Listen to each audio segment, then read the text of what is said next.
Blog Talk Radio. This is your last chance. After this, there is no turning back.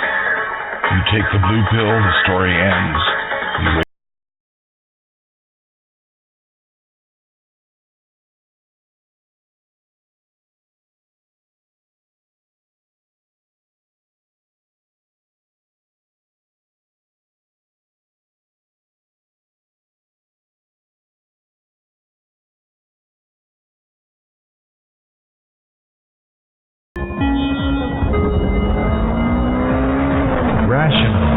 Propaganda, media, Radio. Welcome to Rational Propaganda Media. This is your host, Jason Tillman. For a very special night, we have a very special guest author, William Irwin. He's not just an author, but he's also a philosopher and a teacher of philosophy. And I think he's on now. Bill, are you there? I'm there, Jason. Can you hear me? Absolutely, loud and clear. Loud and clear. Wonderful. Welcome to the show. How are you tonight? I'm doing great. Thanks for having me, Jason. Oh, my pleasure. And how about you, Aaron? Are you out there? I'm here, buddy. Hi, Aaron. How are you? How are you doing, sir? Doing just fine. Well, welcome to the show. Welcome to the show. I just want to start out saying so far it's been a great new year, and hopefully it's a prosperous new year for us all. So, Bill, I had the pleasure of reading your book, and I want to get into that in a little bit. But I will tell our listeners about the book. What's the name of the book? So the book is The Free Market Existentialist, subtitle Capitalism Without Consumerism. Wow, that sounds pretty deep. Holy cow. Maybe, maybe not. No, it didn't really go over my head too much. Not too much. I really enjoyed the read. I appreciate that. To me, am I incorrect in saying basically it's an expression of your personal philosophy? Yeah, I think that's right. I mean, I think it's a pretty unique viewpoint. The in the title suggesting that I'm the only one, at least in academic philosophy, I know who has this combination of views that's expressed in the book. I'm sure we'll get into discussing what that is, but yeah, it's very personal in the sense that I think it's unique and it's very meaningful to me. Well, that's the most important book you can write, I think. Definitely. We have a promo for the book. I'm going to play the rockin' promo here, so kind of hype up the book, and then we'll find out a little bit more about you, sir. Cool. Here's the promo. Philosophy. Not another echo chamber of orthodox and outdated ideas that do not apply to what we have become in the world today. Tired of philosophies that bore and numb the mind? Out of darkness and despair comes a book to combine generations of thought to define our current generation of thought. The Free Market Existentialist. Capitalism without consumerism is a mind-stimulating journey that combines the core values of the left and the right to construct a vision on what it means to be a free market existentialist. Available on Amazon, Apple iBooks, and Google Play. Yeah. All right. I hope I can live up to that. I know my voice isn't as pleasant as that, but we'll do what we can, right? Well, that's actually the voice actress there is the wonderful Mrs. Tillman. Wow, so, you are a lucky Mr. Tillman then, aren't you? Absolutely. We've been together since 96. Oh, wow. So it's by the end of this year, it was towards Christmas in '96. So we've been together for almost 20 years. 20 years. And that's just kind of like when we started dating. So we've been married a little less than that, but no one's counting, and still going strong. So more power to me, I guess. Wonderful, yeah. Good for you and to her. Thank you. One of the cool things about the three of us, me, you, and Aaron here, is that we happen to be related. Oh, really? Yeah, we're all brothers of rock How and did roll. that happen? I hear you're a rocker, Bill. I missed you. Brothers of Ron Paul? Is that what you said? Oh, no, of rock and roll. Of rock and roll. Of Ron Paul, rock and roll. Probably, maybe all of those, right? Yeah. No, I know that you and I connected a bit on Facebook about Black Sabbath and Metallica and some of those bands. So not only issues of liberty, but of metal and rock and roll too. Yeah, so we're related by a couple of different ways. That's right. How did we meet, Jay? How is that how we both meet? like Maiden. Yep. Yeah, Maiden. Got to get them in there too. I met this gentleman in high school. I was new to the town, and it was me, him, and I think there was one other guy, maybe two other guys. And Aaron was wearing an Iron Maiden shirt. I was wearing an Iron Maiden shirt, and we just kind of took it from there. That's it. That's an immediate bond, isn't it? It is. It's really amazing. You could go to a rock concert, and 10,000 people or whatever, and everyone just treats you like you're part of the collective, even though rock and roll has more to do with being an individual. Yeah, no, that's right. But there's something about the gathering of the tribes, particularly back in if you go back to the 80s, 90s, before that too. Big metal concerts and rock concerts. You'd see people gathered together in one place where you'd only see two or three, like you and Aaron back in high school, just two or three or four of you. But all of a sudden now there are 20,000 of us gathered together in one place, and something pretty special about that. Well, the weird thing is, like, at the local level, things were differentiated. Nobody really. There wasn't a lot of mixing of the different music types back in the day. That's right. But altogether, when you went to see the concert with 20,000 other people, then you knew where you were. You knew your place. So. That's right. Yeah. No, that's something that I have a hard time even explaining to my students these days. When I ask them, what their favorite music is or favorite groups, they almost give me a blank stare. They kind of say, I like everything, or, maybe they'll exclude one genre. I mean, back when we were coming up, you were die hard for one particular type of music for the most part, and that was an important part of identity. Yeah. Well, yeah, and we didn't have the pleasure of thousands of options either. You went out, you bought an album, you bought a cassette tape, you went home, and you played it from front to back. That's about right, yeah. 150 times. I don't know. I don't think kids today actually do that. No, I doubt it. The way it used to happen too is you'd sample with your buddies. You'd be over at your buddy's house listening to the new album that just came out, rather than sitting at the house listening to it by yourself. Yeah, that's right. And then we'd make tapes and trade tapes and that kind of thing. And it's funny, they thought that was going to be the death of the music industry at one point, and far from it. So we've come a long way.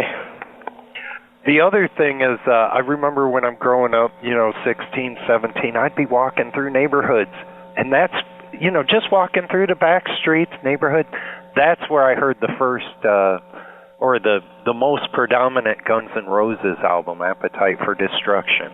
Oh, yeah. That was something when that first hit. Go ahead.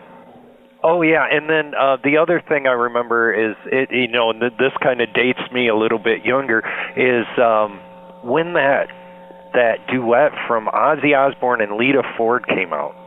Oh yeah. That would have been late 80s, maybe early 90s. I can't close my eyes forever. Close my eyes forever. And I mean, I'd be riding my bike or walking through neighborhoods, and it seemed like everyone was playing it on driving by on their car. Yeah, that was a big hit for the moment. Yeah, so I'm very glad to have a brother in rock and roll on the show. There's not enough of us out there, unless we go to a show, that is. Yeah. I wanted to. I found something really cool about you, Bill, that I didn't expect out of such a distinguished philosopher. Oh yeah. Yeah. I found an image of a tattoo you have. Oh, okay. I think I know the one that you mean.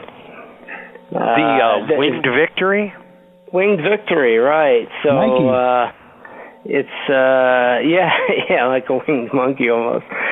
Pretty famous classic sculpture. It's in the entranceway to the Louvre, and I have inscribed, it's the artist's rendering, and then inscribed over it, it's a headless statue, and so sort of arcing where there might be a head is the Greek gnosis sauton, which is know thyself. So it's a personal tattoo. I know a lot of people try to find something that's personally expressive and at least possibly unique, and that tattoo was either a midlife crisis or just a bad idea or maybe both. But I got it after I turned 40, I think, and was still trying to hold on to some vestiges of youth. So it was a bad idea. So was there some regret in it? Oh no, I'm just sort of joking. Okay, yeah. My wife might tell you it was a bad idea, or my mother might tell you it was a bad idea.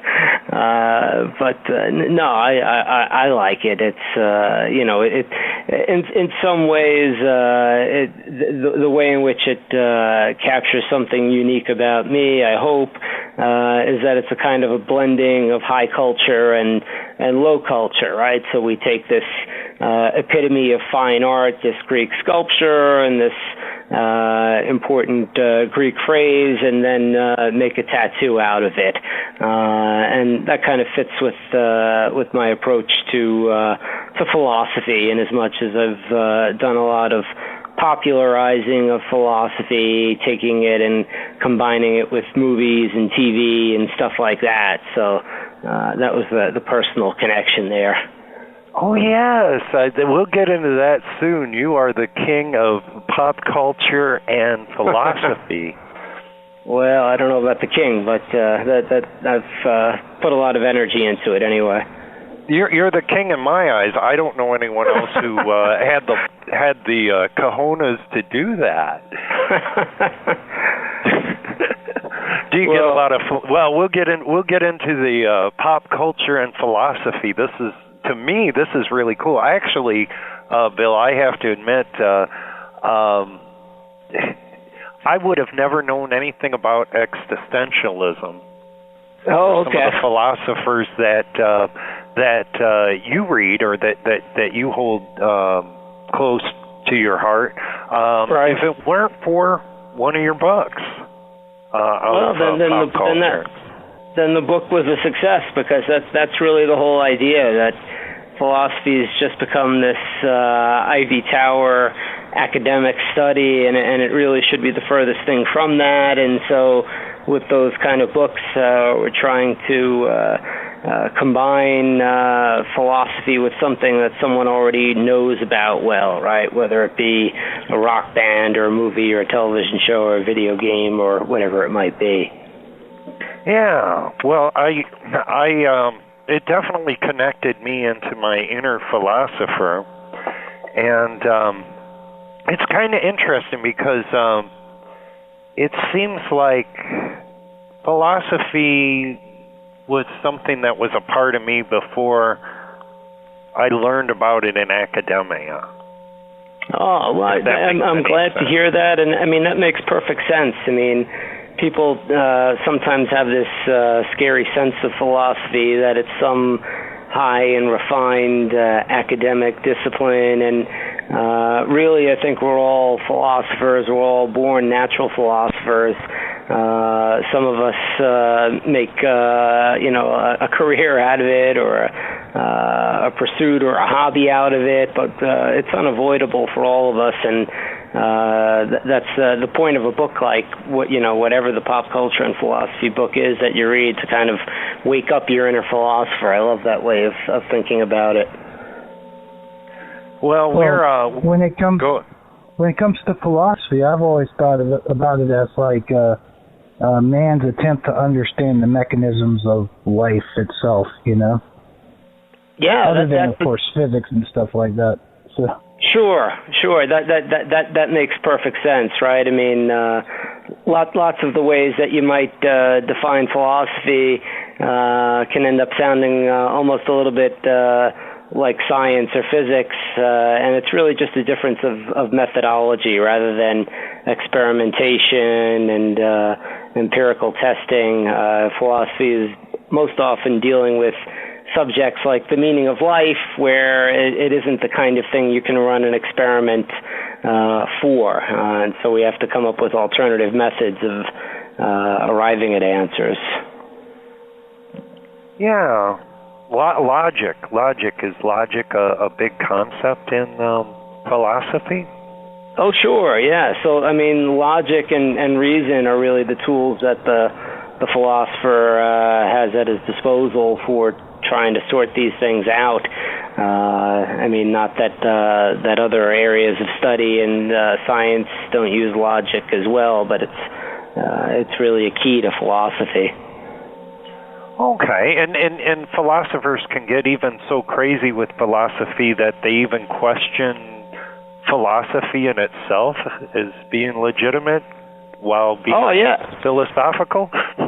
I think that's absolutely true. That what is the value of philosophy is itself a philosophical question.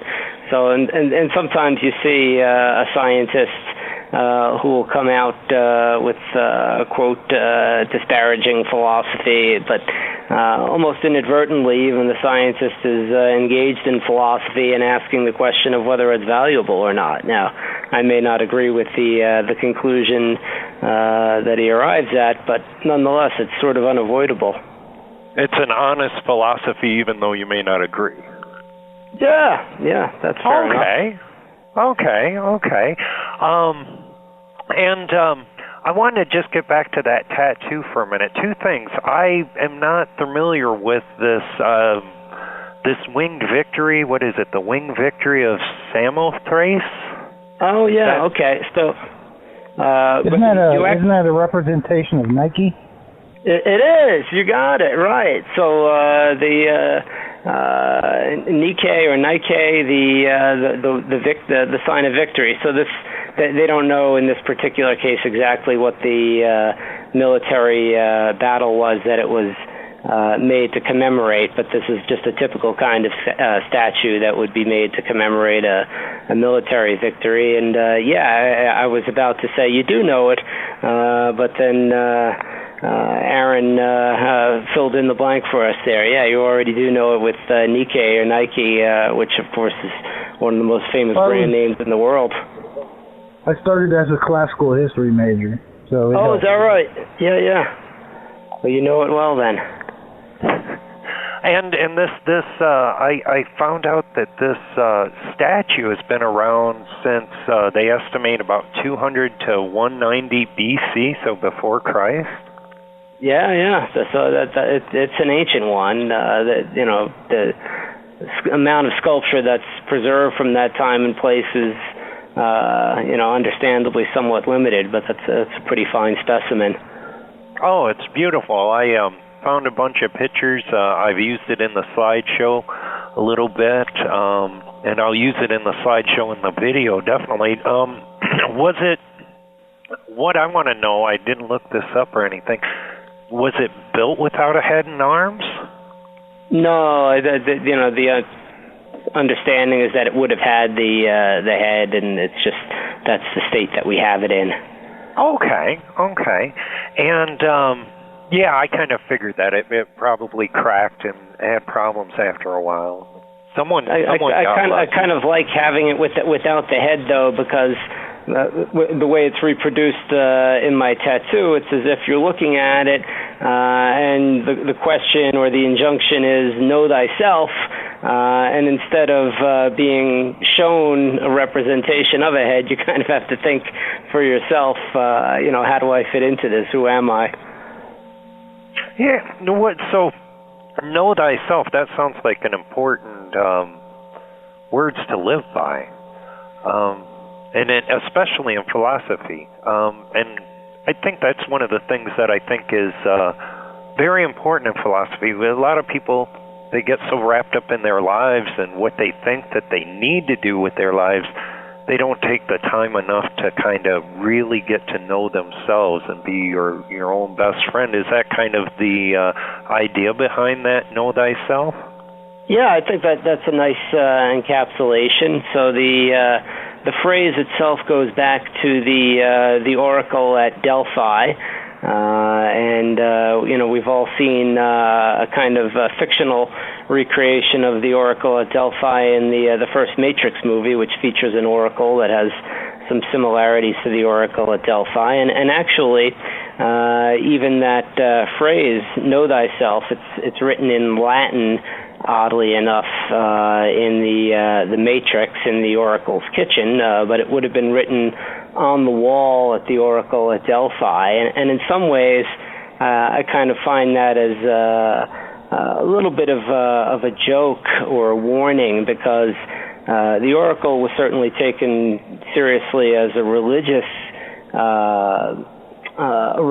source, but also it was in some ways the ancient Greek equivalent of astrology or fortune tellers, and so really it's not so much important what you're going to hear from them as it is really knowing yourself and interpreting the prophecy correctly. So there's a story about a Greek general who goes to the oracle and asks if it's a good time to go into battle, and the oracle says that if you go into battle, a great kingdom will be destroyed, and he takes that as good news, that he's going to be victorious, and as we might guess, he's not, and goes back complaining.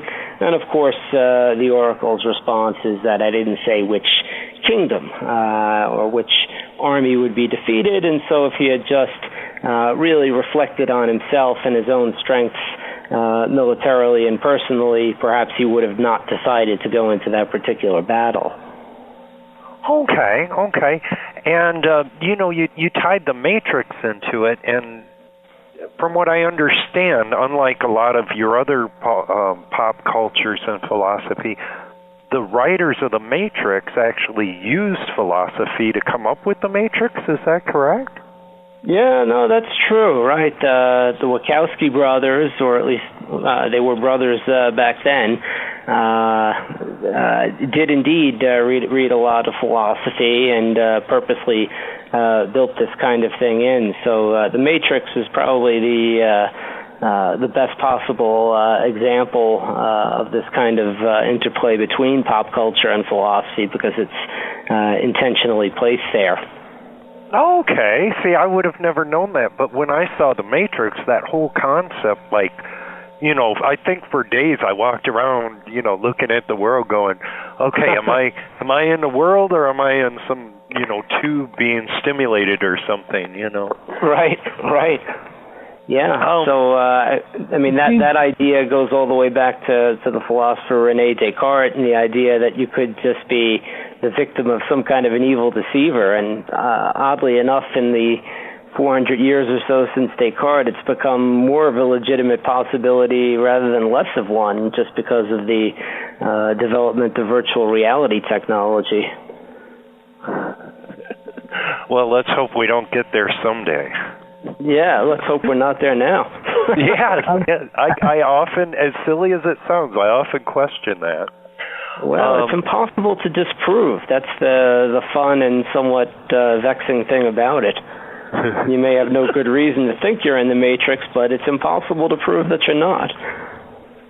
Oh, that's some scary deep stuff. I think maybe that's some of the things, sometimes these concepts are pretty frightening, when you really like the Matrix. Like reality might not be real? Exactly. I have a question real quick.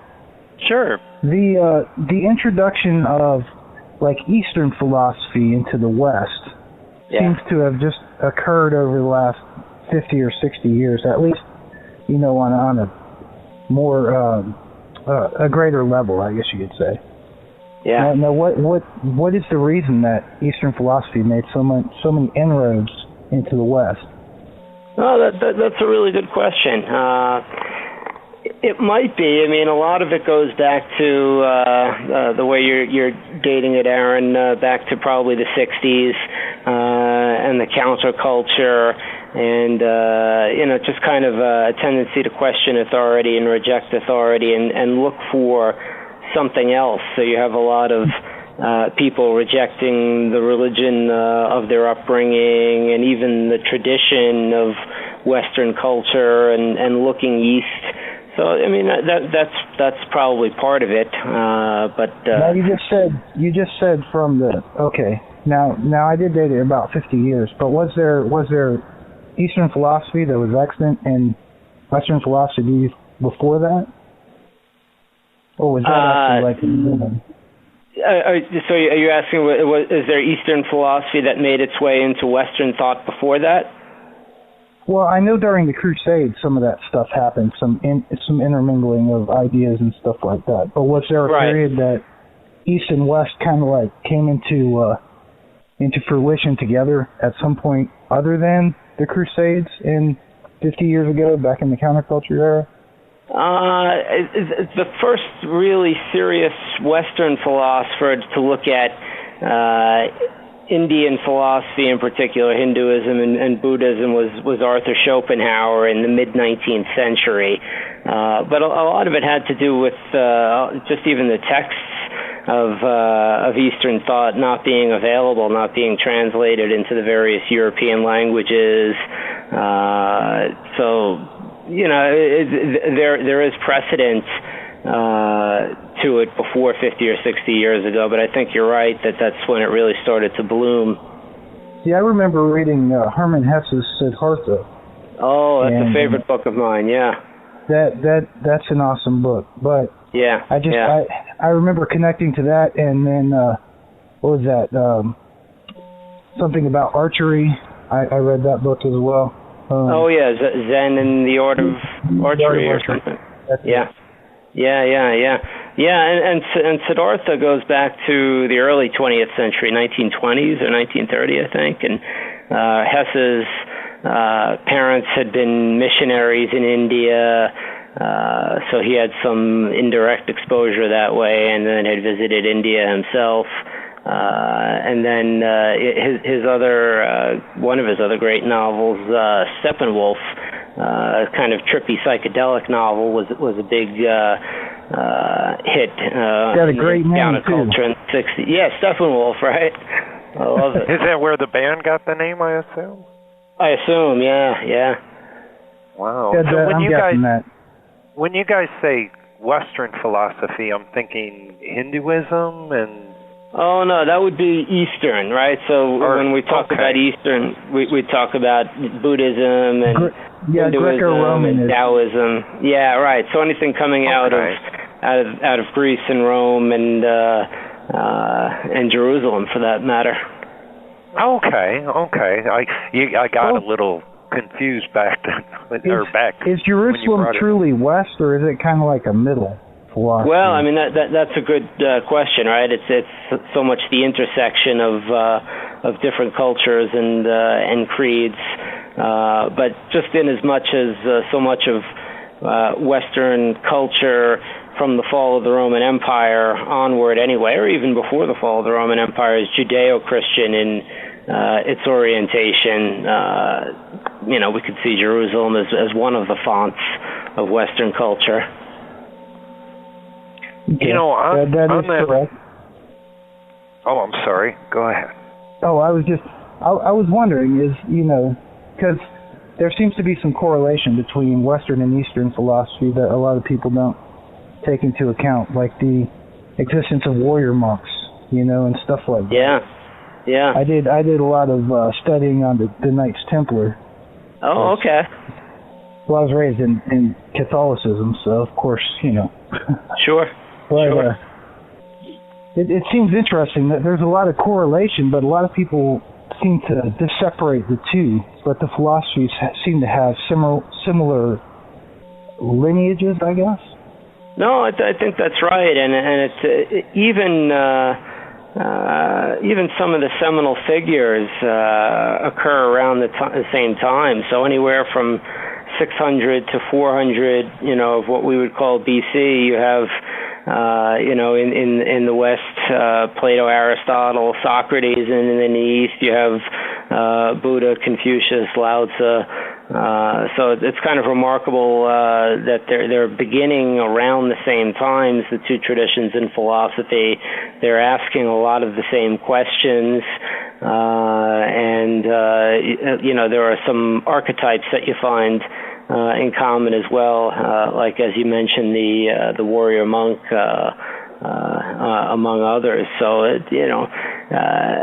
it speaks to some of the universal in human nature, that despite differences in language and culture and place, that we find so much in common. Wow. It does actually seem like that there's different understandings of philosophy, though, in East and West. In the East, there seems to be more of a collectivist nature, and in the West, there seems to be more individualistic. Oh, I think that's true. That so much of Eastern philosophy has to do with coming to see that separation is an illusion, and that the individual is really part of the greater whole. Whereas you have an impulse in Western thought towards distinguishing the individual from the group. So, both of those characterizations maybe oversimplify things. I think you make a good point in noting that they push in those two different directions. And is that kind of where you are in your latest book? Is kind of the cross between individualism and collectivism? The meeting point. Yeah, no. So I think that's a fair point. That the existentialist is very much an individualist, and so the name of the philosophy basically is referring to the importance of looking at the way in which the individual has his or her own unique existence. And so the things that you might want to say about human beings in general really only go so far. Each of us is always ineluctably unique.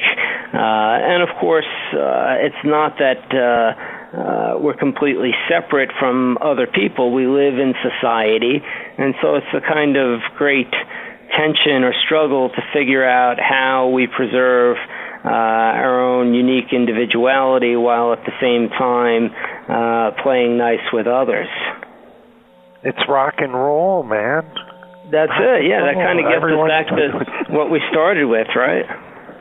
Yeah, and I think the Liberty Movement has an element of that where, there's individuals, they promote individuality, but at the same time it's kind of a loose collective. Yeah, it's I like to think of it as people who are joined together by liking to be left alone. It's sort of an odd thing, or a paradoxical, or almost contradictory thing, right? That we want to be left alone, but in order to be left alone, we realize we have to band together, at least for certain purposes in certain times and places. We're not as organized as, say, the stronger collective hives, but it's a neat concept. So the book is The Free Market Existentialist, Capitalism Without Consumerism. I mean, what a subtitle, too.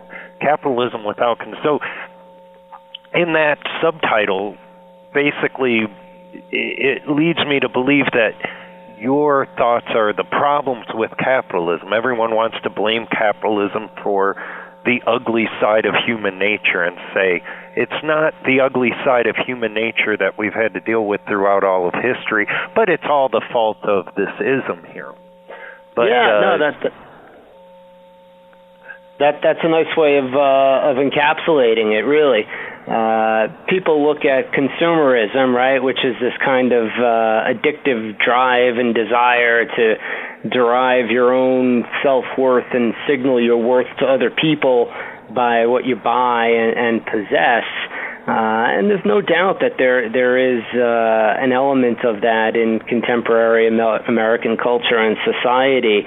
But to say that it's a necessary consequence of capitalism, if by what we mean by capitalism is simply the free market, is really to miss the point.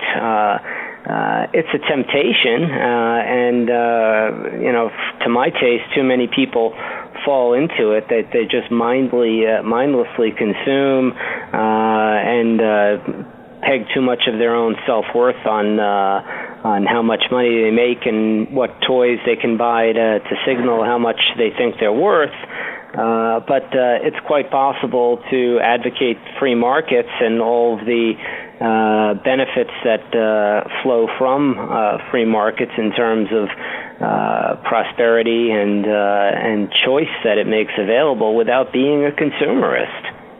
Yeah, well, do you think, obviously, in my perspective, it's up to the individual what they want to choose to live their life. If they want to profit from, the suffering of others, you do have that choice, but capitalism isn't going to make me do that. No.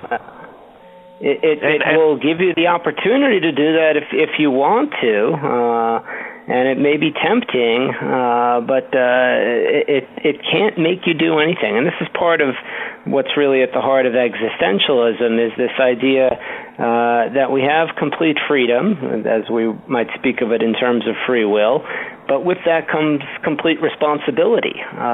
So you're free to choose to make your life what you will, but then you have to take responsibility for it as well.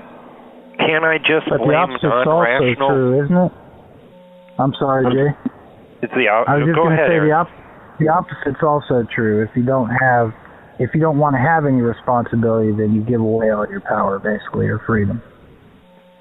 Sure, that's true, right? And this is part of what I'm railing against in the book. The sort of arch existentialist Jean-Paul Sartre framed it by saying that we're condemned to be free, which is sort of ironic, right? Because we think of freedom as something highly valuable and something highly desirable, yet most people really don't want it when it comes down to it. They may say they want it, but what most people want, unfortunately, seems to be told how to act, how to behave, where to go, what to do. Too many people aren't willing, they're able, but they're not willing to think and act for themselves. Well, I don't have a problem with that. I mean, if, if you choose, say, a Muslim religion where it's very strict and you go by certain guidelines, and it pretty much limits your freedom. If that's done by free will, I have no problem with it. I'm for freedom. I prefer freedom. Sure. What I don't like is someone else saying that I'm not responsible enough with my own freedom. That's right. That's right. And I think that's probably where you kind of got drawn to the free market. Am I correct in saying that? Yeah. I mean, I'm sort of a latecomer to the party. My own interest has always been sort of personal, individual, existentialist. What is what is the nature of individual, concrete human existence? How can we make meaning for ourselves? How can we make sense of our place in the universe? But I noticed more and more, I guess I described liberty folks before as liking to be left alone to a certain extent. I liked to be left alone. I didn't want anybody to tell me how I should live my life in terms of what creed I should accept or not accept, or the ways in which I should live in my personal life. And as long as government was basically leaving me alone, I was all right with the rest of it. But I guess the older I got and the more I paid attention, the more I realized I just was not being left alone in that sense. So I started to take a look at the social and political and economic philosophy that loosely we might call free market philosophy, and saw that it's actually a pretty good fit with the existentialist philosophy. Wow. You nonconformist rebel. You nonconformist rebel. I bet. So was that one of your main inspirations to write this book, or was there something else that takes precedence to that? Yeah, no, that was sort of the itch that I was scratching with the book. I had always taught the existentialists and studied them and wrote about them. But the odd thing that really stuck in my craw is that Jean-Paul Sartre and a number of the other French existentialists after World War II became Marxists. And I could just never... Yeah, less freedom, right? We need to protect people. We need to tell them what they need done for them and how, etc. And I think it's motivated, at least in that particular case, with good intentions, but just so misplaced. I agree with you with good intentions. So I've talked to a lot of people with that philosophy, and they want the same thing that I want. Yeah. But I don't want them to tell me that I have to move back in with my big brother or whoever, move back in with my mom and be told it's my house, my rules, you do what I say. You're not old enough to leave the house, Yeah. How is this How has it changed you or affected you since this publication? I know it only just came out half of last year. Has there been any substantial change or any surprises? Well, I kind of braced myself for the worst when I was publishing the book, because it expresses a number of views that just aren't popular in the academic world. Nonconformist rebel. Yeah. Well, so the academic world tends to be just very left-wing in a very bubbled-in sort of way. People are very informed and very well-meaning in a certain limited way, but they seem to have the idea that people who disagree with them on politics and economics are either stupid or evil, or some combination of the two. So I was braced for those kind of reactions, and I've gotten a little bit of that in a couple of snide comments or wary looks and strange emails, but basically I've gotten a very nice, welcoming, favorable response from people in the liberty community, for the most part, if we can speak of that. The book is selling and seems to be being read mostly by people who are interested in free markets and liberty issues. You were just on Reason TV a couple of weeks ago. Yeah, that was a lot of fun. I met Nick Gillespie, who's sort of the head honcho at Reason, and I've seen him on TV so many times that I felt like I knew him, one of those kind of people. So that was neat. I thought maybe Aaron might have had a question. So I thought I'd give him. Yeah, do you got a question, Aaron? Yeah, I did. I was going to ask, well, it seems like, as soon as I took told my history, languages, and philosophy professor that I was actually leaning a little bit more conservative, I seem to kind of be backed into a corner by him, It doesn't... backed up or outcast? Well, same difference, Okay. The thing is that it doesn't... I understand the kind of scholarly throwing out of anything that doesn't fit a certain model, you know what I mean? And typically it kind of sits more on the progressive side. Yeah. Whereas if you're not progressive and you're sitting in history, the history, languages, and philosophy department trying to tell people that you're not a progressive, it's like, wow, where'd you come from? It's a very unfortunate thing, the groupthink, all right? I mean, you certainly need a representation of progressive and liberal views within the academy, but you also need conservative views and libertarian views and the whole spectrum. And you really just don't find it at all.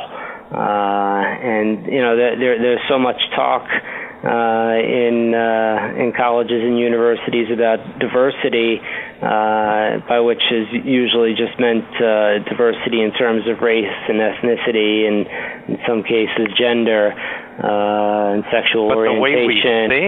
The way we think, is that more important than the color of my skin and what sex I am?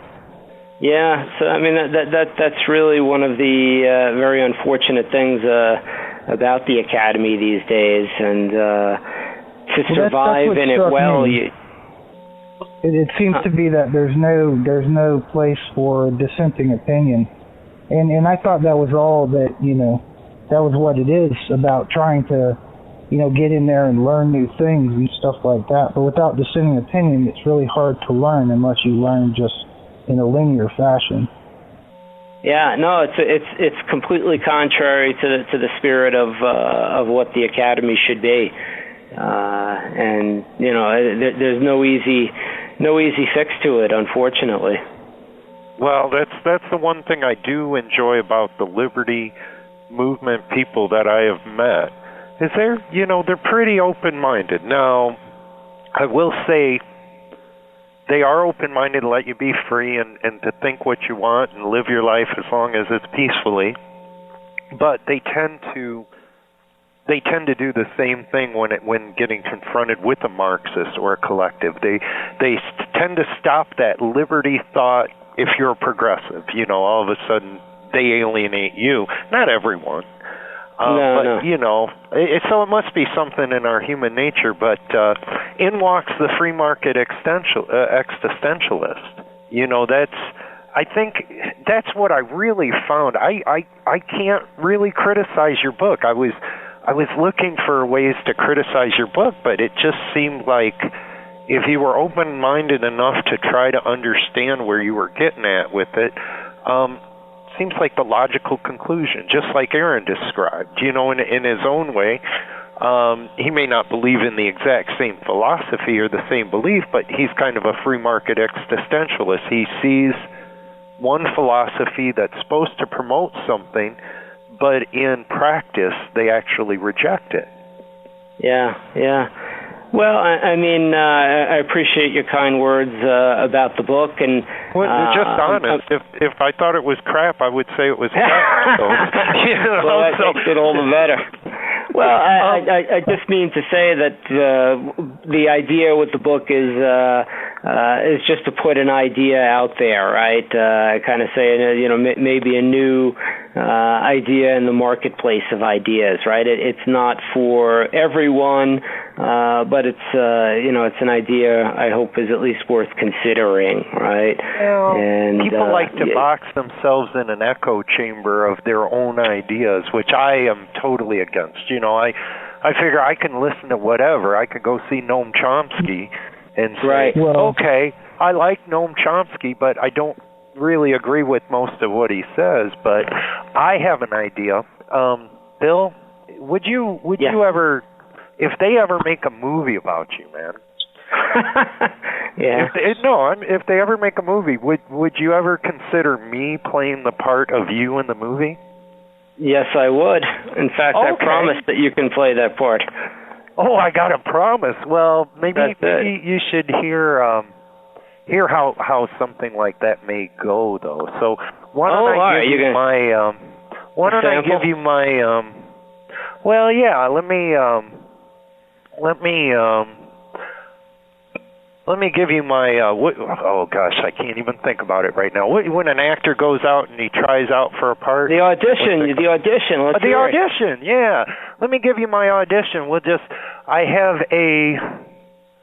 a promo for the book here. It's about 3.5 minutes, and I didn't give you the script to this promo, and Aaron hasn't heard it yet, so I'd like your I might have to take back my offer after I hear it then, right? Well, that's what I figure. If I give you the audition, you already made me the promise. All right, I might have spoken too soon. Let's see. Right. So why don't you check this out and give me your honest opinion for it. So here is my 80s movie trailer where I play the part of Professor Bill Irwin. Okay. In promotion of the Free Market Existentialist, the book. Here it is. In a world full of bad economies, progressive loss of liberties, comes one man with a vision of truth. William, maybe you can tell us the most logical system of economic and philosophical theory. The free market and existentialism. Get out, Irwin. Bill Irwin was a master at philosophical discussion, a great thinker, a promising philosopher, and an old game with an economical twist. Is that your book you're working on? Yup, I don't think I deserve to be confined in thought, do you? Oh, hell no. I have my own individual philosophy and I want to express my thoughts. Wow. What? I got something. I got it. Shall we play a game? How can I ask you that? How about free market existentialism? Fine. All right. Sweet. What the hell? He found the right philosophy to combine the two, but on the wrong computer. Now is the time for freedom and virtue to come together to save our humanity. Fear of the free market is just fear that people can't be trusted to think and act for themselves. I wonder if I should use my existential side. Capitalism without consumerism. Station, this is Crystal Palace. Get to your station. The free market existentialist. What the hell? He seems to be combining conflict philosophies to help our people. What the hell? Oh no! Shall we play a game? Who are you working with? Nobody! Why don't I believe you? The Russians are denying everything, sir! Maybe it's time to grow some empathy. What is the meaning of it all? What is the big picture? Based on your philosophy, you are being charged with espionage. Espionage? The free market existentialist. Confidence is high. I repeat, confidence is high. Is this an exercise? This is not an exercise. The president's on the horn. In his latest book, he shows us how to work together for a better outcome with without the games and the hype, through taking on personal responsibility and freedom. If you keep playing games, you're going to start a war. Is this a game or is it for real? We're clear. We're clear. Get a copy of the book today before it's too late. Shall we play? The Free Market Existentialist. Capitalism without consumerism. More substance than our current political climate. The Free Market Existentialist. Available on Amazon, Apple, iBooks, and Google Play. Is this a game or what?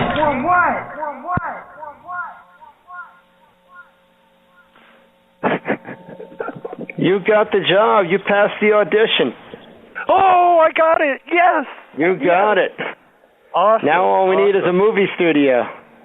Well, and I have to follow you around for a couple of months and get your man. That was great.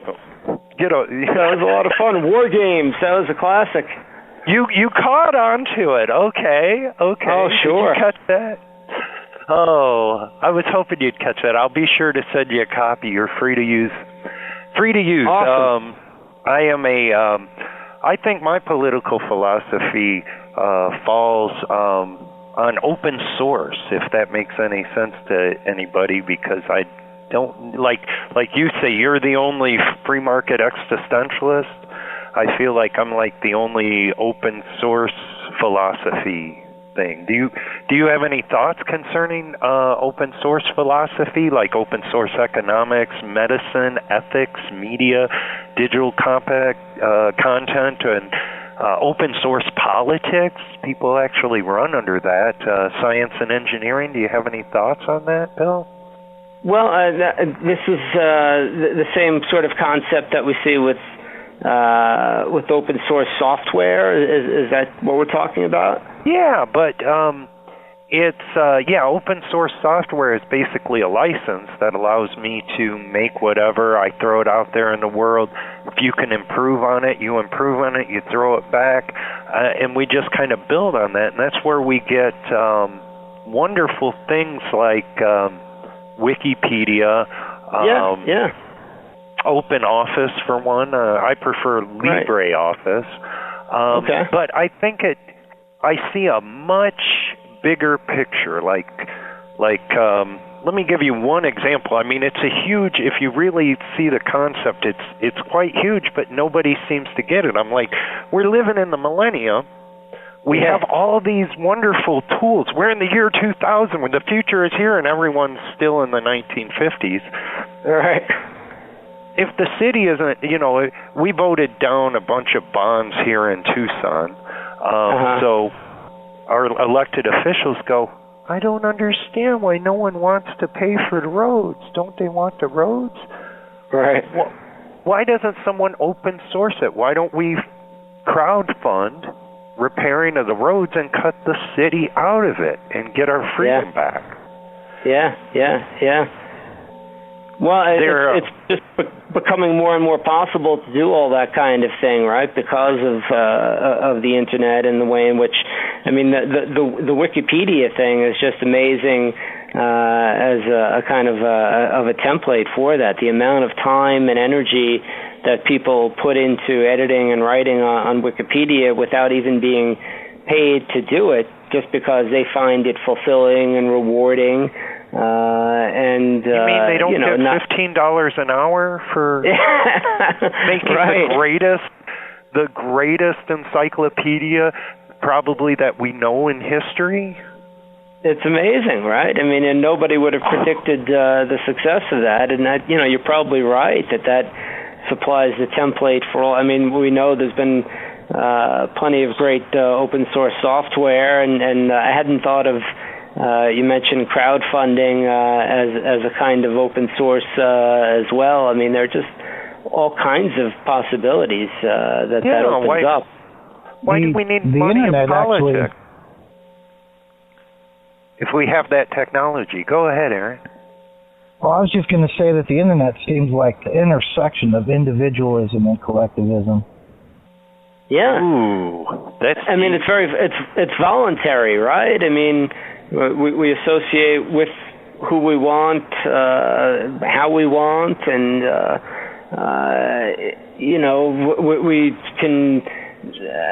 we can find people who share our very idiosyncratic and unique interests in any number of different things, and share ideas and combine ideas. I mean, it just really...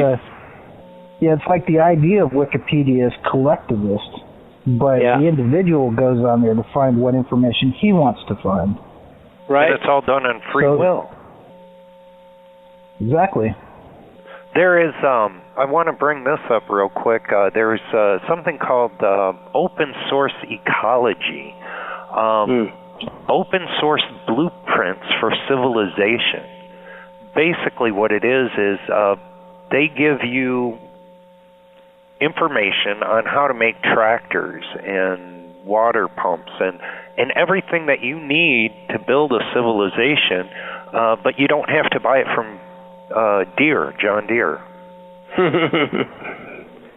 You could go and buy the parts, and they have all the blueprints, and there's a whole bunch of people devoting their life. I can't imagine they're getting paid for it or getting forced into doing it by government means, to better humanity.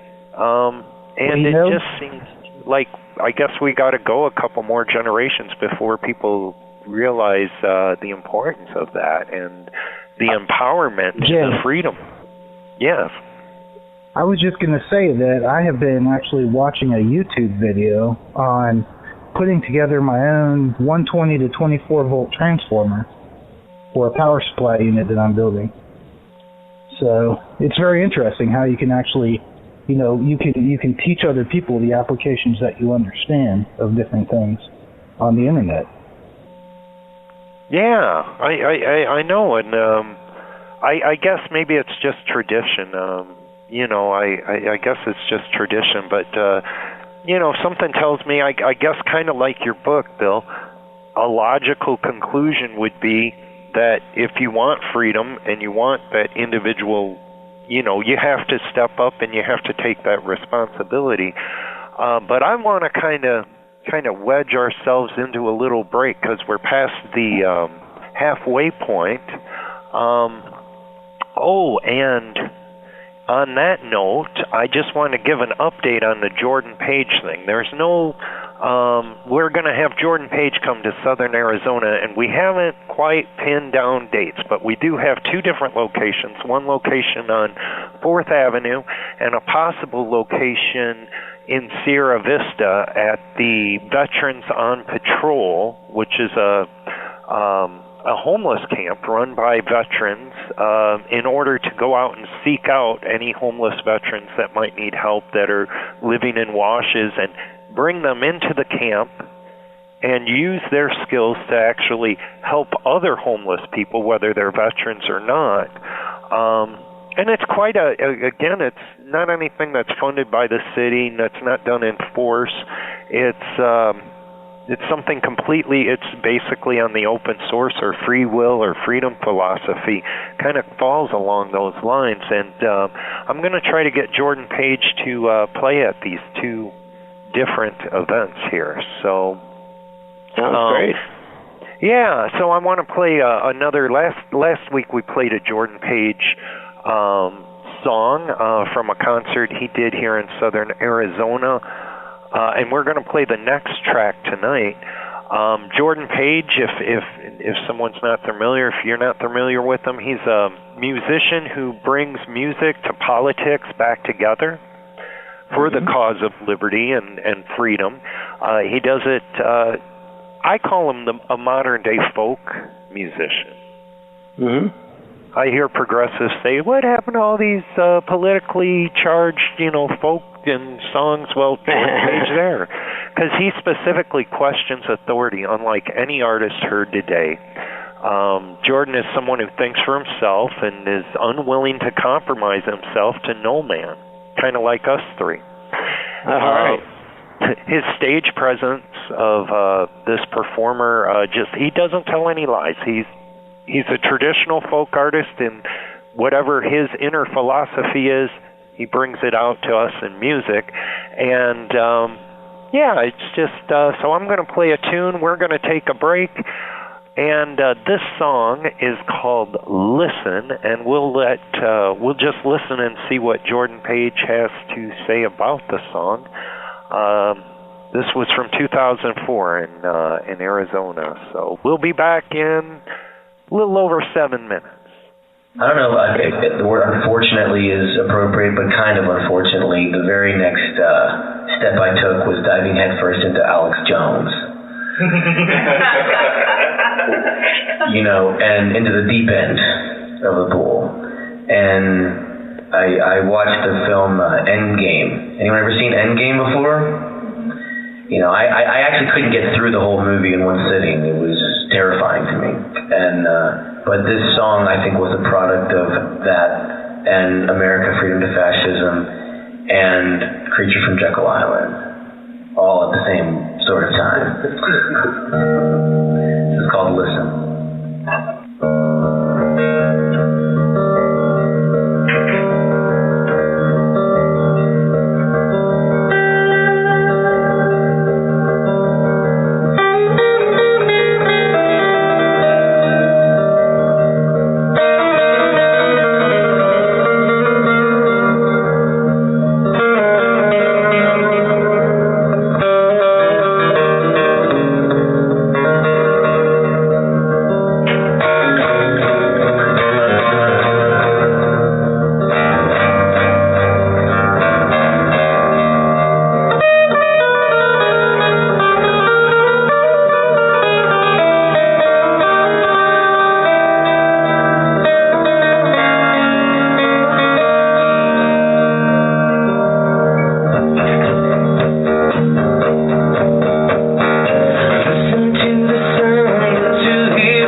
Rational Propaganda Media Radio.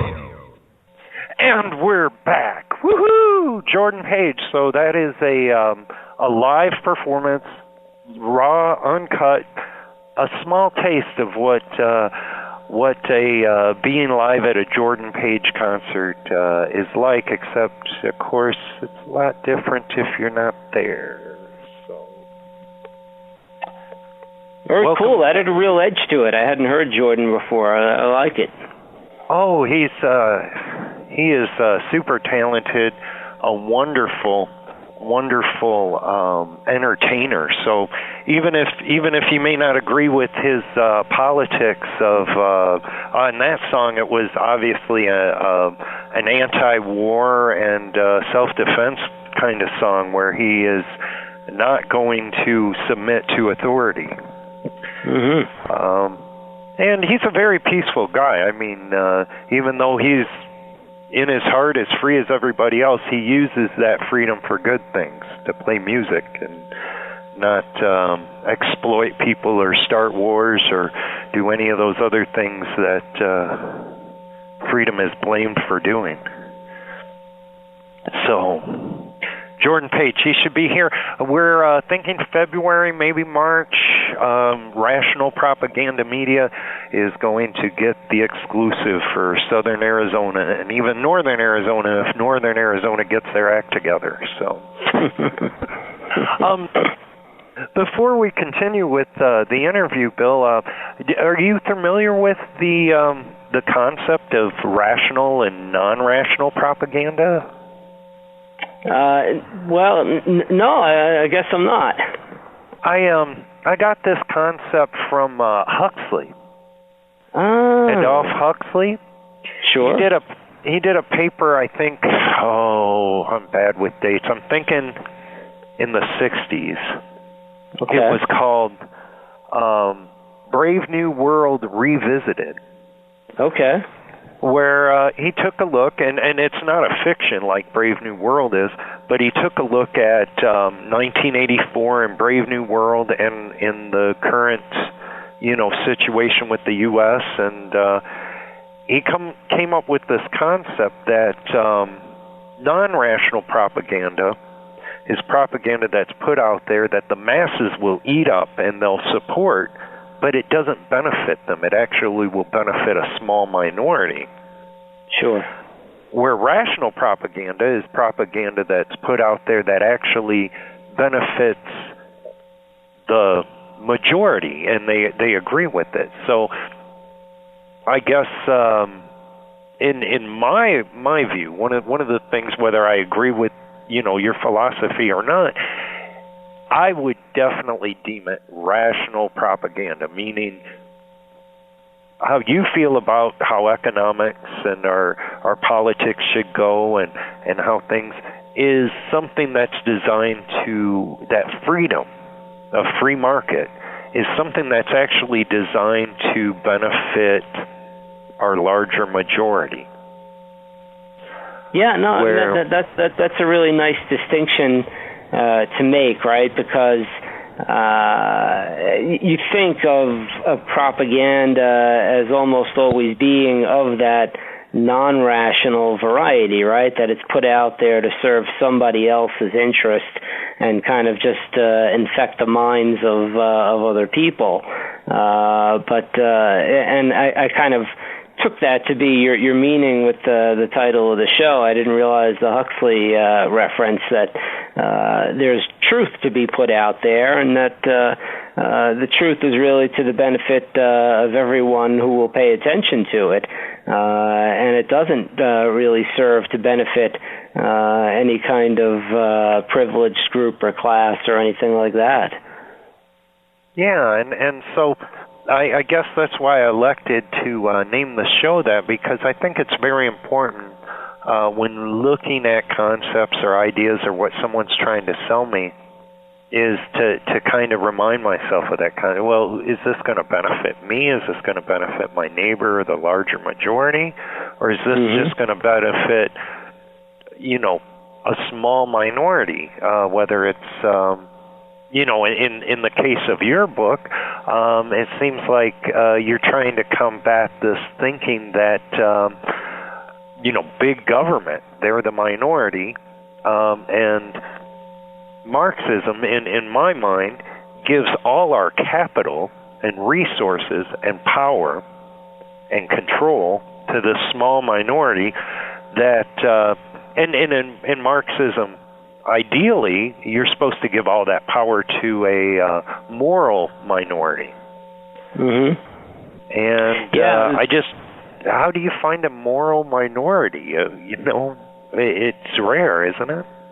Oh yeah, I mean that's the problem. I guess it's part of what they deal with in public choice economics, where there's this strange presumption that most people seem to make, that people who go into public service or work for the government somehow don't act in self-interested ways, and that they really are out for the benefit of everyone, and that it simply isn't the case. Politicians have as their prime job getting reelected, and bureaucrats of various kinds, are seeking to sustain their bureaucratic power and get their promotions and move on in their careers. And rare is the person who really is working for the benefit of everyone. And all too often, in the case of those rare exceptions, they're pretty misguided in what they're doing anyway.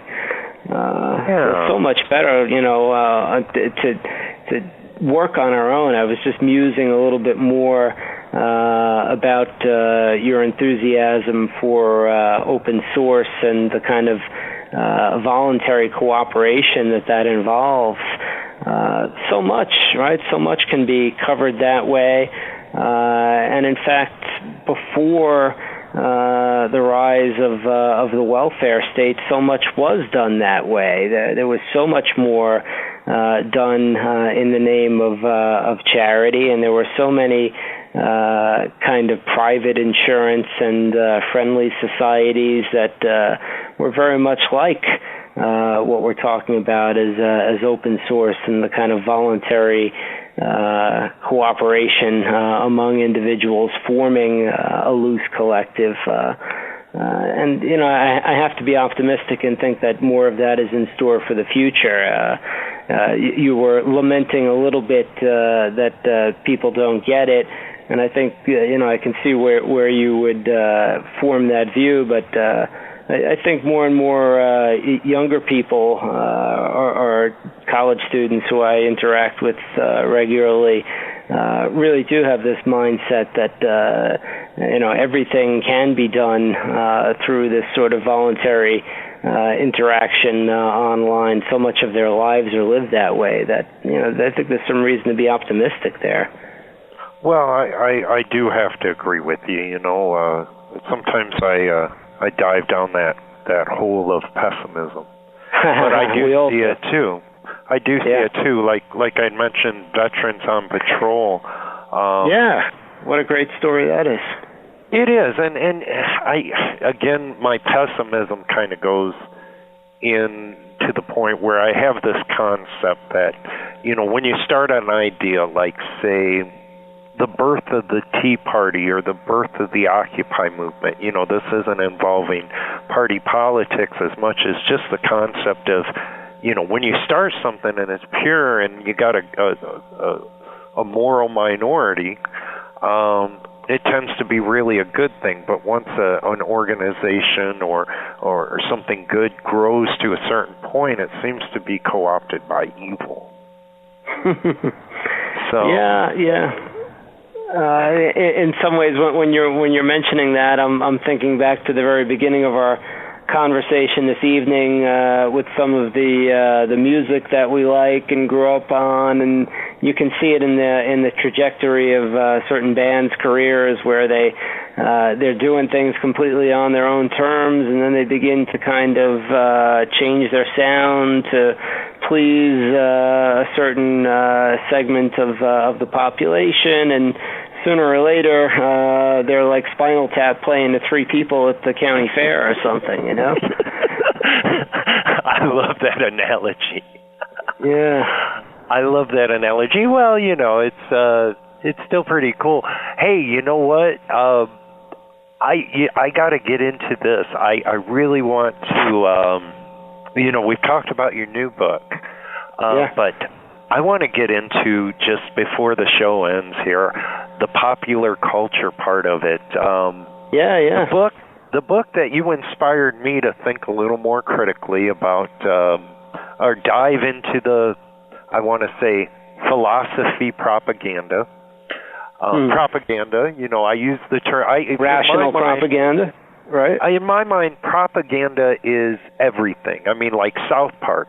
In my mind, South Park is libertarian propaganda. Yeah.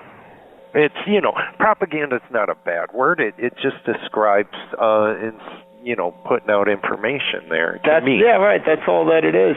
That's all that it is. I describe, when I do my pitch for students about why they should study philosophy, I call it propaganda right up front.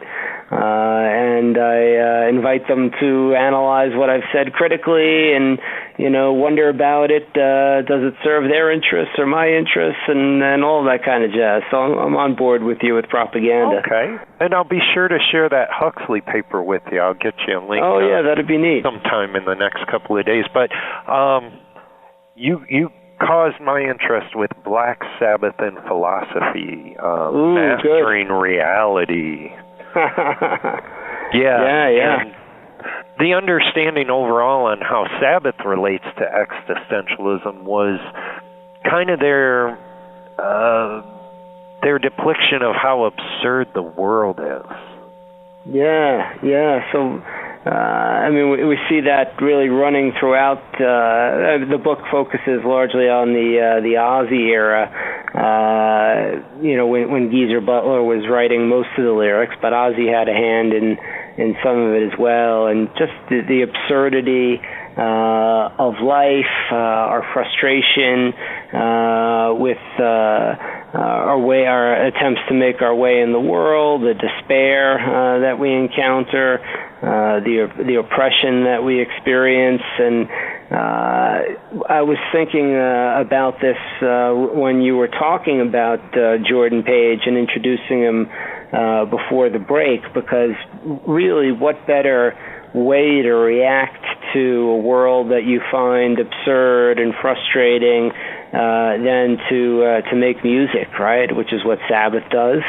And curiously, that non-Sabbath fans wouldn't think or realize there's a real theme of love that runs through a lot of their music as well. That love is a way of overcoming the difficulty and the absurdity of the world and of existence. So I'm glad that resonated with you. Sabbath is really dear to me. Well, love is a big theme, and I grew up in the age where they were putting out non-rational propaganda saying that rock music, Black Sabbath and all these things were causing people to become Satanists and going out and people. And maybe that's why I don't fall into this category that an inanimate object or a philosophy is controlling people to the point for them to do evil things. But would you mind if I read the very first page you wrote on Sabbath to kind of give our listeners who aren't Sabbath fans kind of an idea of what we're talking about? Cool. Okay. It says this is by William Irwin. Not everything. It's a collection of essays, but he starts it off. You know about the Lost Sabbath album, right? I love your humor, by the way. They recorded it with Ozzy in 1999, but legal battles kept it from being released. It was supposed to be called Beyond Good and Evil. Here's the track list. Side A, Fear and Trembling, Instrumental, and The Plague. That's one track. The Birth of Tragedy, The Devil and the Good Lord, Beyond Good and Evil. And then we got side B, so you must have got this from the album. The Fall, and then we have Twilight of the Idols, The Anarchist, and Roads to Freedom, which is an instrumental that includes No Exit. And you go on to say, of course, as a Never Say Die Sabbath fan, you know that there is no lost album. Still, this could easily be a list of Sabbath song titles. What it really is, though, is a list of book titles. Books written by existentialists, philosophers, Soren Kierkegaard, Friedrich Nietzsche, and John Paul Sartre, and Albert Camus. Did I pronounce all those guys right? Pretty close. The last one is Camus, but the others are close enough.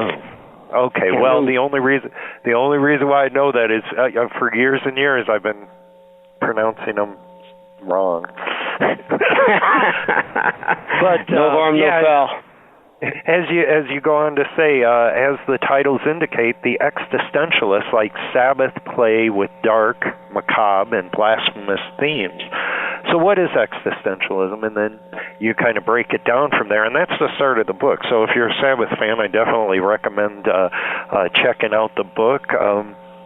Since it's a number of different people writing in it, you get different perspectives and different takes on kind of the same concepts, but it really got me thinking, and I understand kind of why. I think I was drawn to Sabbath because of that, because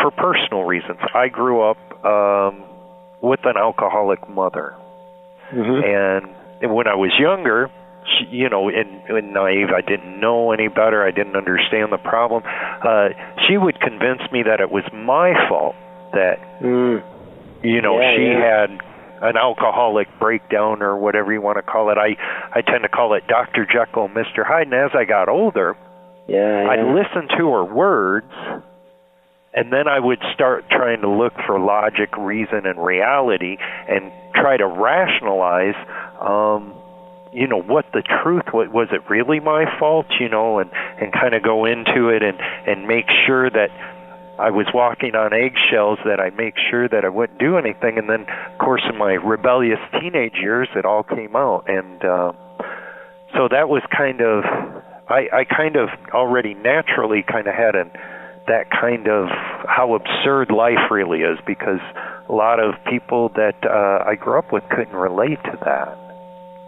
Yeah. Well, you were a born philosopher, and your situation paved the road for you to be an existentialist, and probably paved the way to be a metal fan too, right? I mean, and that's a pretty serious situation that you describe, and I'm sure lots of people can relate to it, even if not the particulars of the situation, the feelings that you must have felt, and the frustration and the self-doubt, which is part of growing up for almost everyone, but in certain circumstances just really gets magnified, right?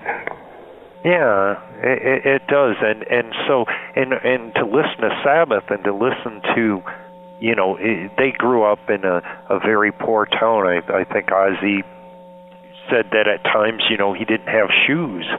Yeah, he was that poor. I was able to relate, because he expressed in music what his reality in Birmingham, England.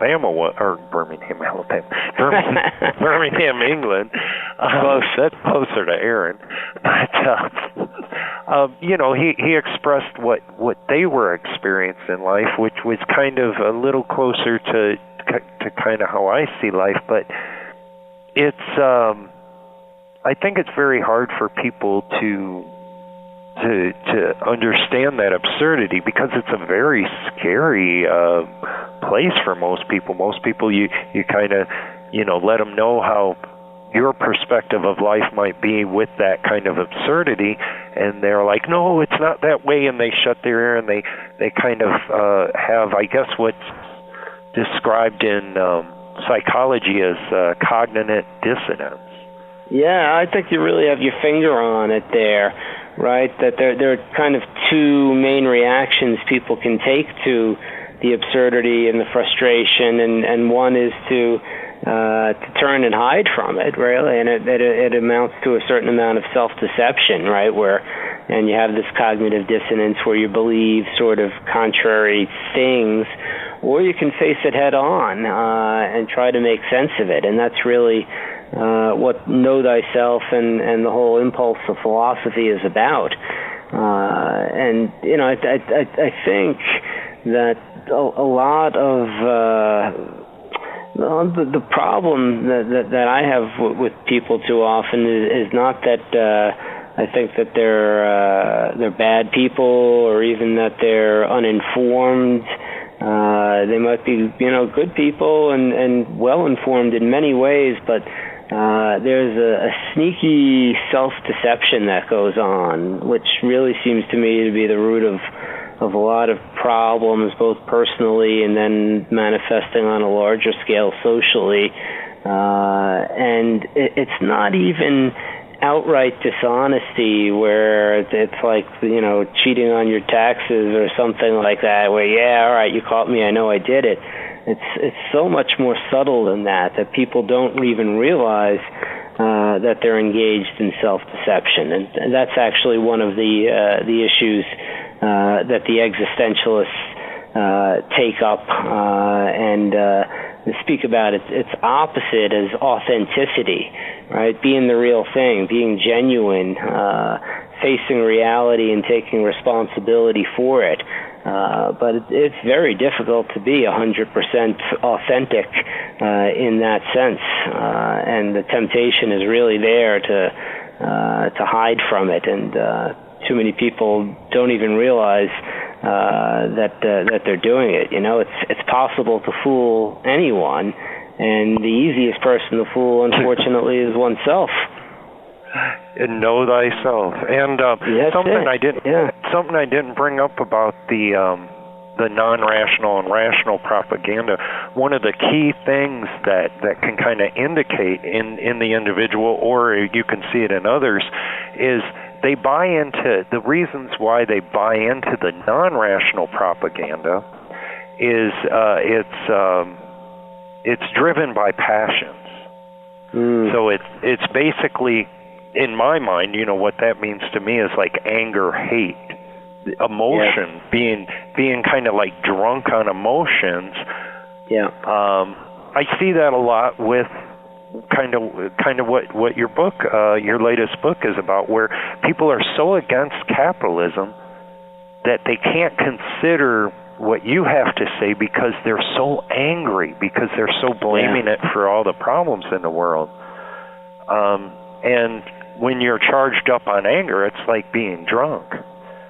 That's a really nice way to put it. And ironically, I mean, when you talk about irrational or non-rational propaganda, advertising falls in that category to a large degree. And a lot of the people who are most angry about capitalism blame it for rampant consumerism and want to suggest that people have, you know, not the ability to overcome advertising and the impulse to buy that it creates, etc.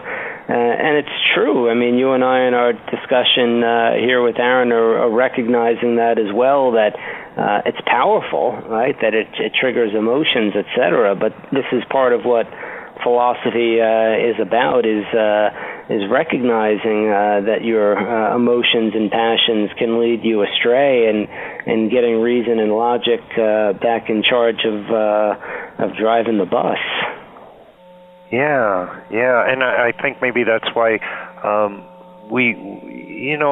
to me, some of these candidates, like on both sides, you got Trump and Bernie Sanders, they seem to tap into that emotional passion, and people can't really, you know, they're so for it because I don't know, it just, to me, it seems like they're kind of blinded by it. But you brought up advertising, and a concept that I had considered recently, that I had heard about on this YouTube channel that I enjoy, the School of Life. It's about philosophy and love. And all this other stuff. They mentioned how they use morals to sell you crap. Or like you said in your book, you called it, I love this, at times I'm reading this book and I'm just cracking up. My wife's like, what are you laughing about? You called it crapitalism. Oh, God, yeah. Well, I mean, right. I mean, that's the thing. The opponents of free markets will point to the current system and say, well, look at all the problems that you have, et cetera. But it really isn't a truly free market or truly free capitalism. It's crapitalism, right? I mean, you have banks being bailed out, you have ethanol subsidies, you have the Export-Import Bank, you have the government interjecting itself at nearly every turn. Yeah, anything worth any value in every aspect of your life, they're there. I in my mind, we live in a system that in my mind, leaning closer and closer to socialism, progressively moving closer to socialism, and I think we're in much more of a socialistic kind of economics than free, versus free market capitalism. And I like learning what I can about economics, and what I learned is the extreme, if we're talking politics, Trump or Sanders, or better analogy would be Sanders and Ron Paul, the two extremes, free market and socialistic. Right. In the world, the most socialistic country that we have, the most extreme, would be North Korea, and then the most free market country that we have is New Zealand. Really? And New Zealand, interesting. Yeah, I could send you a video. I watch a lot of videos, so I grew up on Sesame Street. I'm sorry, but it's Crash Course Economics, and that's kind of where I got that. Sure. But, it's very interesting. But, hey, I want to reel it back just a little bit, because while I got you on the show, we got 20 minutes left. I'm going to reel it back to the Black Sabbath and philosophy here for just a moment, because I want to find out. Black Sabbath's real good at identifying the absurdity of it all, but however, they never really give a healthy solution to dealing with the emotional, devastating concept of that, and that's Albert Camus. He kind of came up with this concept as suicide as the response to absurdity? Yeah. So Camus says there's really only one truly important philosophical question, and that is suicide, right? Deciding whether to live or to die is the starting point of philosophy. That's a bit more dark than the unexamined life is worth living, but in some ways it's not completely different from it either, right? And so he's not advocating suicide by any means, but absolutely. But he's, in my experience, my personal experience, the absurdity of life, the stuff that I went through, I had a problem at 18 with the situation. It just got to the point where it's like, life isn't worth living. This is just insane. And my brother in 2007 actually took his life at 18, of all things. Oh, I'm sorry. I appreciate your condolences. Thank you, Bill. But I guess my point is, what is the solution, or your personalized solution, or way of coping with these kind of disturbing concepts of the absurdity of life, or to cope with suicide feelings in general, aside from rocking out and kicking ass like Sabbath did, Right. Yeah, well, so Camus was just suggesting that it is a real option, and that in the painful reality of that. To pretend it's not a real option is not to really look at life for what it is. But I think some of the answer, at least for me, is what we kind of connected to before in talking about Sabbath and Jordan Page, and that is making something, right? Now, I know I speak for myself, and I'm guessing you're not a professional level musician either. We're not going to, make albums like Sabbath or something. I try. But you have your do you? Yeah. Yeah, actually, I did a cover with my best friend did the solo, but I did a cover of War Pigs, but I couldn't play as good as Tony Iommi on guitar, so I played it on harmonica. Oh, that sounds YouTube worthy, huh? Well, yeah, I'll be happy to share it with you. Give you a laugh. But go ahead. But we have to make something, right? We have to kind of create something, add value to the world, right? You're doing your radio show, and you have your other pursuits in life. Likewise, I'm writing books and teaching classes and raising a family and finding something to invest value in. The way that I look at it, and I think this kind of fits the Sabbath model, at least the way that I interpret it. It's kind of life washes up this piece of driftwood on the beach, and you could look at it as nothing and random, or throw it back in the surf, right, which would be kind of like committing suicide. Or you could take this piece of driftwood and position it over your mantelpiece at just such an angle and framed in just such a way, and make something valuable out of it, something that you can really appreciate and even love out of it. So it's really not so much about what's there as what you take and what you make of it. One little piece of propaganda that I tend to repeat a lot, and it's kind of a reminder myself, but I try to remind other people to simply make a positive impact in the world. And I want to play this quick little sound bit to reiterate my point, and I'll say it again, but let me just play this here. You've retired. You don't have anything to worry about. Third time I've said that. I'll probably say it 3 more times. See, in my line of work, you got to keep repeating things over and over and over again for the truth to sink in, to kind of catapult the propaganda.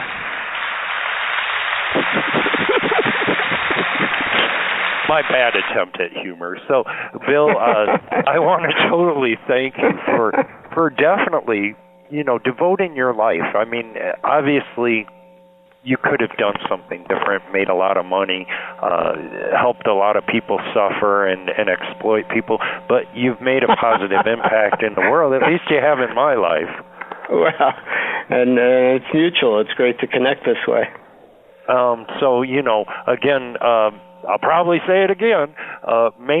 People, whoever's listening, whoever decided to listen, please make a positive impact in the world. We're down to about 14 minutes on the show. I wanted to just take a quick little break here and give a update to Lewis Arthur on Veterans on Patrol. He put out a video on the 9th here. He's a self-proclaimed patriot. He started the Veterans on Patrol. It's a self-sacrificing organization. So it's not he calls it an SSO. It's not a nonprofit. He's not involving the government. He just got up out of his chair one day and started walking the streets and finding homeless veterans. And he come up with this concept, started up in Phoenix, and he's trying to encourage people to do the same thing all over the country. So he's, in my mind, he's making a positive impact on the world. So we're going to take a minute to listen to this, and then we'll come back. We'll wrap up with Bill, we'll wrap up with Aaron, and we'll call it a night. And again, Bill, much respect, sir, if not for just living your life. Much respect, if not being seduced by the evil powers of capitalism to be mean to people. And so we'll be back in just about 5 minutes. Great. How's it going, everybody? This is Lewis Arthur, Veterans on Patrol. We're out here at Bravo Base right now. I'll be headed to Delta Base here in a minute, because we're going to make another drop and take some relief staff down there. Just left a wonderful event, and I'm glad that God got me back here in time for it. Tucson veterans serving veterans. I want everybody who supports us especially throughout Tucson, Arizona. I want to talk to you about this organization and a couple other people real quick, and it won't take long. But they were here on the ground way before us. They've been doing amazing things, and our homeless vets that live here at Bravo Base, every single one of them, thank you, Cliff Wade of Old Pueblo, and also Tucson veterans, serving veterans. Thank you. Every one of our vets who was housed at Bravo were picked up last night, and they're at the Days Inn. They're there for 2 days. And if you want to hear the amazing way they're being treated, and the Texas Roadhouse and the Golden Corral, I mean, they are being treated very good for 2 days. Haircuts, everything you can imagine. They had a job fair yesterday, a resource fair. Tucson veterans serving veterans. This is the second stand down that I've seen them do. The first one, our family's ministry, Walking for the Forgotten. I got to co-chair it with Cliff Wade. That's when we first met each other, and he's amazing. They really do know what they're doing with helping our vets, and I really want to thank you guys. I want everybody to go over to Tucson Veterans Serving Veterans page, please. If you see this video and you support us, you need to support them because they continue to do amazing things, and it's just so nice. I went and saw some of the guys. We're going to upload pictures. Went into their rooms. I'm sitting with them, and all of our guys, they just got big smiles on their faces, man. Almost brought me to tears. You know, it's just the way they get treated out there. They're coming back. Like I said, they went in, checked in Friday night. They check out tomorrow afternoon, Sunday. They got 2 whole days of R&R, and then our guys are going to be coming back here, and we got a welcome home present for them too. But once again, Tucson Veterans Serving Veterans, you guys are doing an outstanding job. Keep it up, and I hope that everyone that watches this researches you and helps support you in some way, at least get your messages out. Now, dealing with what happened in Oregon and the CRT, we're not going to go into too much, but I would just like to say a few things to everybody involved. You can attack and slander and say everything you want about us or me, you know, it's fine. But I want those of you like Mark McConnell talking about my mentally slow friend and everything. I want you to understand something about Mr. Jeff Kagan, J-Dog, that went out there. All right, we took him out there for a reason. He needed a purpose. For those of you who don't know, he's the one that discovered the last warfighter who committed suicide in Phoenix. He discovered his body. There was a search and rescue going on trying to locate him. Jeff discovered his body. And if you've never discovered a suicide victim's body, then there's something you have no right, because that really damages us, okay? You don't want to have to be there to see something like that and to see the cleanup and then have to go back to the family. All right, he needed to get away. He needed a purpose. We're going to go try to save one. And we're not just going to try to save one, you know. If he doesn't want to go, we're going to try to help save everybody and get the women and children out of there. So please, those of you, if you want to make fun of him or smear him or something like that, you need to understand where he's coming from. And that's the problem with the quote-unquote Patriot movement. You're too busy out judging everybody. You're too busy out saying this guy's a Fed, this guy's this guy's that. None of you are out in the community, and you wonder why the American people will not rise up and support you. All right? You need to change. You need to change. You need to change. If we're not involved, we evolve every day. Okay, we make mistakes all the time. Veterans on Patrol, our programs make mistakes all the time. We have to keep modifying them. We don't make everyone happy. There's always someone who's going to go out and make this accusation, that accusation, just to get us to shut down because they had to be evicted for breaking rules. There's so many things that we're trying to do, and it's amazing to see all the opposition, because if every one of you would stop fighting and you would just start helping and you get out in your community, you'd be able to help us save so many lives. So once again, you can say whatever you want to say about me, but if you're going to slander Jeff and you're going to talk bad about him, especially you, Mark McConnell, don't ever set foot on Bravo Base, Delta Base. Alpha's relaunching in Mesa, guys. Heads up. You guys just, don't. You're being notified. We're going to be posting a list of a lot of the radicals involved if they happen to get out of there and they come back to Arizona, like Blaine Cooper, John Ritzheimer, the ones lying. We're willing to take polygraphs if they're willing to and make all the results public, because everything we stated is a fact and we have not lied. So we're not afraid of anything. We're fully transparent. God bless y'all. You guys have a good day. We're going to keep doing what we're doing, and we invite everybody to come out to our bases, open 24/7, transparent. We're not perfect, but we're doing our best, and the more of you coming to help, the more people we can get out there and save. So if you want to start a search and remember in your own state and target war fighters, monitor the page. We'll try to find resources for you. Thank you all. God bless you, and have a good day. Okay, well, that's Lewis Arthur, veterans, the guy who started Veterans on Patrol. What he mentioned about Oregon is basically he got a truck full of food, and him and a couple other guys drove up to Oregon where they're having the national issues right now, and he told, as he quoted, some of the radicals off, and is pretty much saying, you wonder why the American people don't support you. So a little maybe rational propaganda I want to throw out there is that don't be a bigot. Just because there's a small minority of people being total jerks, it doesn't speak for the whole group. There's some honest people who are honestly trying to do the right thing out there. At least I know of one of them, Lewis Arthur. So that was it. You got any thoughts on that, Aaron or Bill? No, I'm not all that up to speed on it, but appreciate the sincerity of where the guy's coming from. Yeah, I don't know as much as you do about it, man. I don't know much. I just know that I went down there at the base a few times, and I enjoyed Christmas down there. Did an hour interview with Lewis Arthur. You can find that video interview on Tillman News Information, the YouTube channel, where we try to have very interesting conversations and stuff like that. But you know what, Bill? You're better off where you're at. I've been involved in political process and politics and stuff. Philosophy is where it's at. Theory, right? Yeah. Matter of fact, if you can find some way to interject that philosophy,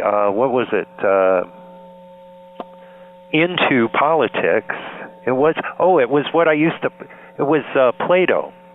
Plato. Yeah, I used to play with Plato when I was a kid. It can be molded into all sorts of fun shapes.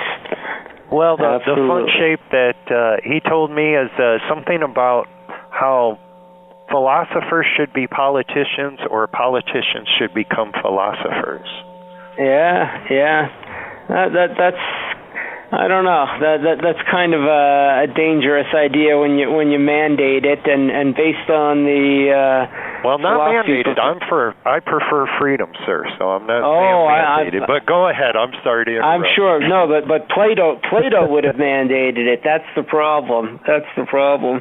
But sure, we could certainly use more thinking people in politics and more politics thought rationally about. That's for sure. He was the father of the Utopia. Yeah, that's right. So the Republic, which is where that idea comes from, is the first sort of utopian perfect vision, and maybe more of a nightmare than a perfect vision, as most utopias turn out to be. Well, in politics today, and I've seen this firsthand, in a few different ways, the predominant tactic in our political process, party politics designed to elect party members, that's the whole goal of parties, is that both sides are using Saul Alinsky's 12 Rules for Radicals. Wow. Are you familiar with what I'm talking about? 12 Rules for Radicals? I have never read the book, but I'm familiar with the sort of tactics that are involved. Sure. Yeah, and do you find that, I'm sure maybe you understand the 12 rules or heard them somewhere, but both, that's a left side.